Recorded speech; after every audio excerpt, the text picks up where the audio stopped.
Renungan hari ini diambil dari 2 Korintus 12. Nah, Paulus membicarakan mengenai duri dalam daging. Apa sih duri dalam daging ini? Orang rata-rata berpikir bahwa Paulus sedang berbicara soal sebuah penyakit. Tetapi kalau kita baca firman-Nya, kita tahu bahwa itu adalah utusan iblis. Maksudnya utusan iblis adalah orang. Jadi ada orang yang mengganggu pelayanannya Paulus. Nah, kata duri dalam daging ini sebetulnya pertama kali digunakan di kitab Ulangan. Jadi Tuhan berkata apabila mereka, maksudnya bangsa Israel, apabila bangsa Israel tidak memusnahkan bangsa-bangsa yang ada di tanah Kanaan itu, mereka akan menjadi duri bagi dagingmu.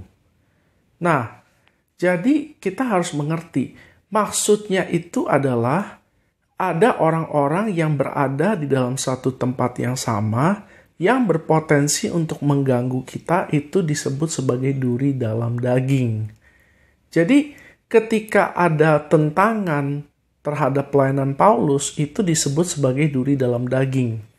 Nah, duri dalam daging itu bukan penyakit. Duri dalam daging itu adalah orang-orang yang dipakai oleh iblis untuk mengganggu pelayanan. Jadi, apa yang harus kita lakukan? Aniaya, seperti yang saya jelaskan kemarin, adalah bagian dari percaya. Ketika kita punya iman terhadap Yesus, kita sungguh-sungguh di dalam Dia, kita pasti akan menderita aniaya. Sudah pasti. Jadi, kita tidak usah berusaha melawan itu. Apa yang harus kita lakukan adalah kita harus berdoa.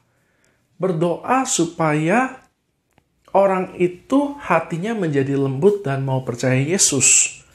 Kalau misalnya enggak, bagaimana? Enggak apa-apa. Tugas kita adalah terus-menerus berdoa dan terus-menerus mengasihi. Sebagai orang Kristen, kita cuma bisa berdoa dan mengasihi. Berdoa supaya orang itu hatinya dilembutkan dan kita kasih dia, kita tabur firman, berharap supaya firman itu tumbuh. Jadi jangan khawatir, ketika kita mengalami tentangan, berarti kita sedang melakukan sesuatu yang benar dan iblis tidak suka. Itu aja dari saya, semoga diberkati, haleluya, amin.